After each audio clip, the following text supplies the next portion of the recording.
Finally, on our review of the 2023 Milwaukee Brewers, we're taking a look at the relief pitchers that appeared for the Brewers. These are guys who appeared in 20 or more so games as a Brewer in the 2023 season. They will be graded based on their season stats, accomplishments, as well as their expectations were heading into the season. The grading scale is as follows. A is for excellent, B is for above expectations, C is for average, D is for below average, and F is for completely tanking and messing up. So let's get started with one of the best closers in the game, in Devin Williams. What a season it was for Devin in his first full season as the Brewers closer after longtime closer Josh Hader was traded to the Padres halfway through the 2022 season.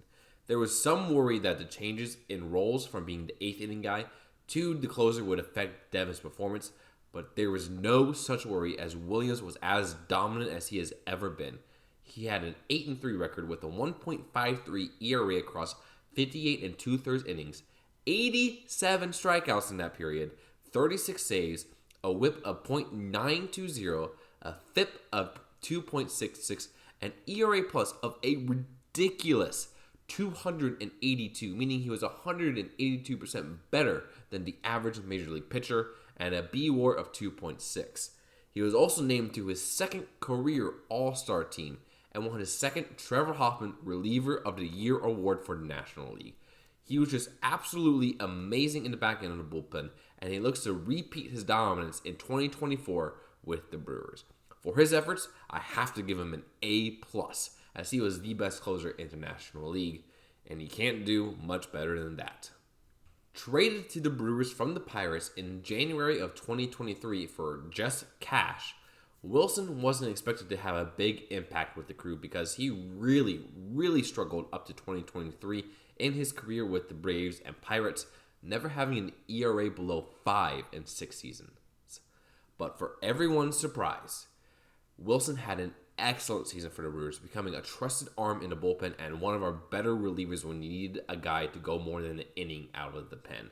In 53 games in 2023, Wilson had a perfect 6-0 record with a 2.58 ERA across 76 and 2/3 innings, 61 strikeouts, 3 saves, a whip of 1.070, a FIP of 4.13, an ERA plus of 167, and a B-WAR of 1.5.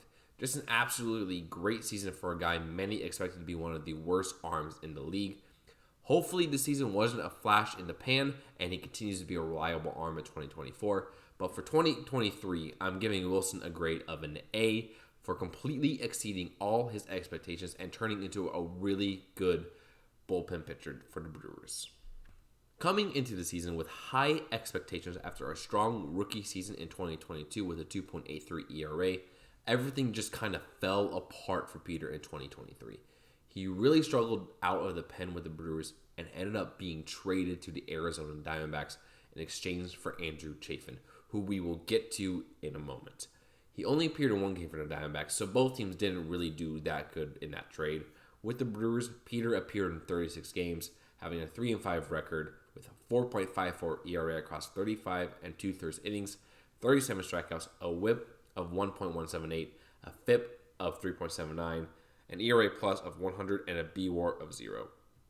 Just a disappointing season for Peter, and I'm going to give him a grade of D+, as he had really high expectations for the Brewers and just completely fell short. Acquired in the same deal that landed the Brewers William Contreras from the A's, Payamps was a really good option out of the bullpen, really solidifying himself as the 8th inning setup man for the Brewers. Coming into the year, it was expected that Payamps would be a really solid member of the pen, and he responded with a career year for the Brewers. Appearing in 69 games, Payamps had a 7-5 record with a 2.55 ERA across 70 and 2/3 innings pitched, 77 strikeouts, 3 saves, a whip of 1.047, a FIP of 3.48, an ERA plus of 2.87, and a B-WAR of 1.6.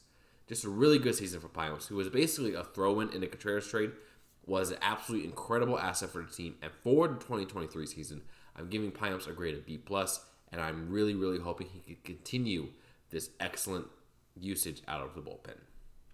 That was an excellent season for Hobie Milner as he posted career best numbers as one of the go-to guys in Craig Counsell's bullpen in 2023. Appearing in 73 games, Milner had a 2-1 record with a 1.82 ERA across 64 and a third innings pitched, 59 strikeouts, a whip of .964, a FIP of 3.13, an ERA plus of 238, and a B-WAR of 1.7. Just a really great year for a guy that got a lot of use in tight situations. He inherited a good amount of runners, but barely let anyone score off of him. I'm giving him a grade of B+, as he had an absolutely incredible season, his best one yet, but I do expect him to come back down to earth just a little bit in 2024, but still, should be a great member of the Brewers bullpen. Acquired from the Angels in the Hunter Renfroe trade, Peguero had an excellent start to the season, becoming the 7th inning guy from Milwaukee, before really starting to struggle down the stretch that limited his appearances in the later part of the season. Appearing in 59 games, Elvis had a 4-5 record with a 3.38 ERA across 61 and a third innings pitched, 54 strikeouts, a whip of 1.223, a FIP of 3.81, an ERA plus of 128, and a B-WAR of .9. Overall for his season, I'm giving Peguero a grade of B-, as his start to the year was really good, but his struggles down the stretch dropped his grade down for me personally. Acquired from the Twins in April for cash, McGill had the opposite season compared to Peguero, as he struggled really early in the year, with his ERA ballooning to 5.09, even though his FIP of 2.63 suggested that his ERA was inflated due to some bad defense when he was pitching. He was sent to AAA and then called up in early July, and ever since then he was a really solid option out of the bullpen. After he was called back up again, McGill had an ERA of 2.13 across 17 innings and had 28 strikeouts as well.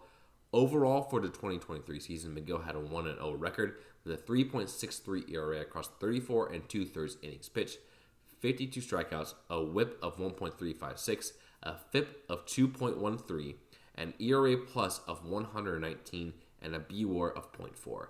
I'm giving McGill a grade of B-, as he really did struggle this year and still struggle with walks, but the way he ended the year gives me hope for a better season in 2024. What an impressive rookie season for the 23-year-old fireballer Abner Uribe. Coming up fast through the minor leagues, Uribe has incredible velocity, routinely reaching 100 miles per hour or more, and was really, really dang good for the Brewers. Appearing in 32 games, Uribe had a 1.76 ERA in 30 and 2/3 innings pitched, with 39 strikeouts, a whip of 1.174, a FIP of 2.77, an ERA plus of 247, a B-WAR of 1 in his limited time with the club. Just an absolutely fantastic rookie year, and he is another great weapon that Milwaukee is going to have out of the bullpen. I'm giving Uribe a grade of A, as he really, really impressed me as a rookie and should be able to develop even further as a dangerous pitcher coming in the later innings in 2024. Acquired from the Diamondbacks in the trade involving Peter Strzelecki, Chafin really struggled with the Brewers, and even worse, he was in key situations down the stretch that cost the Brewers a couple of games. Across 20 games with the Brewers, Chafin had a 1-1 record with a 5.82 ERA across 17 innings pitched, 14 strikeouts, a whip of 1.412, a FIP of 5.84, an ERA plus of 75, with a B-WAR of negative .3 for Milwaukee. Just an absolute bust of the trade, and I'm giving Chafin's time with the Brewers a grade of F. I really hope he is not a part of the Brewers roster next year, as he just stunk. So if we take a look at the overall grades for the bullpen and kind of average them out, so we see that Williams has an A+, Wilson an A, Strzelecki a D+, Payamps a B+, Milner a B+, Peguero a B-, McGill a B-, Uribe an A, Chafin an F. And if you average those all out based on like numeric values given to those by the U.S. education system, you can overall grade a 2.84 or a B-. The bullpen still looks to be very, very strong heading into next season, with a lot of the guys that struggled are no longer on the team. Williams, Wilson, Payamps, Milner, Peguero, McGill, and Uribe all look to be valid members of this team, and I'm looking forward to see who else make up this bullpen as it has always been one of the strengths of the Milwaukee Brewers. Thank you guys so much for watching the video. If you enjoyed the content, please like, comment, and subscribe for more. And I'll be back here very soon with some more videos.